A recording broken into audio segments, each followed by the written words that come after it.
Welcome back to the Haddonfield Registry. I'm your host, Slasher with an X. The date is August 23rd. The time is midnight somewhere. This is Slasher News, Episode 5. We've got a quick one for you this week. So first up, we've got another trio of posters for The Strangers Chapter 2, which will be on screen now. Director Renny Harlin keeps saying we're going to see glimpses of the Strangers' history in the film, and I'm not sure what he means by that, and these posters have me kind of worried we'll see a flashback to the trio as children, and we learn that's when they met. That would be so corny and unserious, but I like Chapter 1, and of course I'm a huge Dream Master fan, which is kind of corny, so I trust Harlan. Additionally, the film just received its R rating for bloody violence and language, and will come out September 26th. Second, Jason Universe has teamed up with YouTooz to release a collectible vinyl Jason figure based on the Greg Nicotero design, which I've lovingly been referring to as Applehead Jason, because of his big-ass apple head, and because, you know.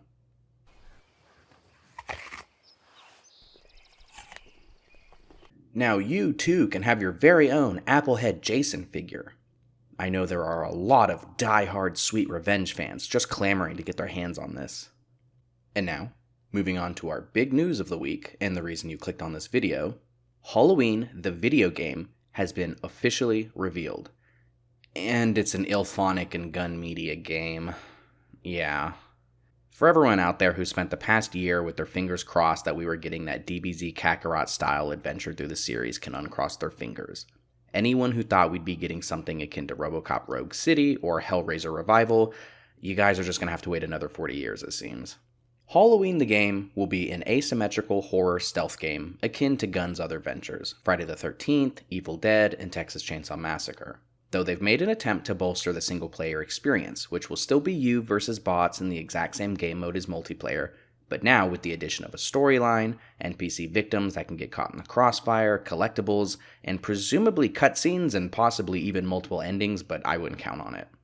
The trailer was released during Gamescom, and while it does nail the chilling stillness of Halloween night in Haddonfield, it also has the worst Dr. Loomis impression we've ever heard, rushed and rigid character animations, and very low-poly smudged Unreal Engine 5 assets, which has led many to fear that the game is most likely super unfinished, and, like IllFonic's other horror ventures, will ship unfinished and buggy. And seriously, I don't mean to pile on the negativity, but what is up with that Loomis voice?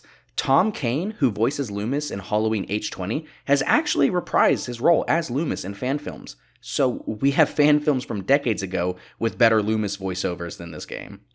Was the voiceover artist used in Halloween 2018 and Halloween Kills not available? Is it the same guy? Christ, I think the Loomis impression I use in my Halloween web novel is better than this. By the way, check out my Halloween web novel. Anyways, the game will have online multiplayer, a single-player offline mode, and a story mode, which seems to just be an expanded offline mode full of collectibles and objectives. The game releases in 2026, and if it's anything like the rest of the genre, it'll be offline about a year and a half after launch. Personally, I am excited. Malak Akkad is fantastic at what he does. Whether you like every new Halloween project that has come along since he's taken over as owner, you have to at least admit the money was there. The productions have never been lacking. There's no more mask debacles. There's no more multiple cuts of a film. It seems Tronkus has become a well-oiled machine under Malek's ownership. So personally, I do not see them putting out a subpar game, especially because Retro Realms was really amazing. I mean, it didn't have a ton of content, but what was there, I mean, it was mechanically beautiful. It played so good. It was so rewarding. I love that game. And I know these are not the same developers, but if the rights holders are okay funneling that kind of money and resource and quality into a 16-bit side-scroller, then I'm at least hoping that Halloween the game is a solid B+. Hi, it's Slasher from the future. I actually had to put off uploading this until the morning of today because the Halloween Portal revealed that Nick Castle, the original Michael Myers from the 1978 film, performed motion capture for the character in the upcoming game, which you can see here. Per the site, he provided the kills, the iconic movements, and the iconic shape walk that was largely ignored by every other Myers except for James Jude Courtney in the Halloween trilogy. I must say, I'm honestly impressed.